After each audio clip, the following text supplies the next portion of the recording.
Yeah, take a look at this view we have, Amira. This is great. And whether it's paying tribute to a childhood friend, raising money for a good cause, or just lifting your neighborhood spirits by maintaining a years-old tradition, light displays just like this one in Warren, and this is just a sliver of it, really are lifting community spirits, and they are worth the drive. Check out just a couple of them. For Dan Bush, this spectacle in his Livonia neighborhood started as a passion project last Christmas, then lingered for a couple of months, and because of the pandemic and lockdowns, he left it up through March to give his neighbors something to smile about. My father is a disabled American veteran. He is the commander of the local Disabled American Veterans Chapter 114 right here in Livonia. And because of COVID, they haven't been able to do any fundraising this year to help local vets and their families in need. So Dan built in a charitable element to this year's display. I have a message that scrolls across the screen. There's a PayPal link on our Facebook page at Bush Family Lights. In Macomb Township, neighbors can't miss this 36-foot gorgeous blue spruce adorned with 2,200 lights, requiring a special team to string them up. But what people might not know is that it's a tribute to Derek Rao. The 7th grader passed away in 1999 from a brain hemorrhage. His childhood friends planted a tiny 3-foot tree that Christmas to remember him by. And now, I think it definitely is a source of, just light and hope. Derek's life was cut so short.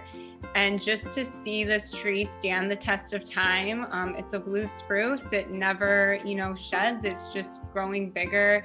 Next, we head to Warren. This has really been a labor of love almost my whole life. Jennifer Jenkins is talking about collecting these retro blow molds. My parents have been collecting for over 40 years, and it just started out with a couple of pieces. A lot of these pieces go back to the 50s and 60s. Now they've got around 600. They've come from all over, garage sales, antique stores, and some have even been donated. We opened the front door and saw this beautiful penguin sitting there on the front porch. We had this penguin and wanted to donate it to go with your collection. This display, which takes about 3 weeks to put together, has become something of a neighborhood staple. There are a lot of folks that are my age in their late 30s, early 40s who grew up in this neighborhood, same as I did, and now they're coming back with their children and they're telling us, I remember when this was just a little display.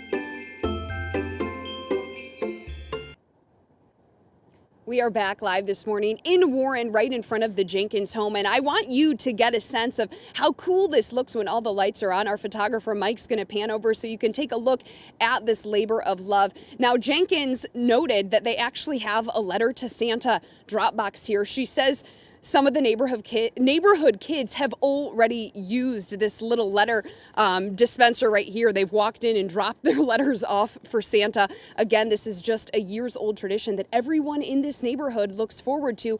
As for Dan Bush in Livonia, he's actually entered into a lights display competition there, but he says his ultimate goal is just to raise money for disabled veterans. We have much more on all of these great displays on our website, WXYZ.com. We're live in Warren this morning. Jen Shantz, 7 Action News. Yeah,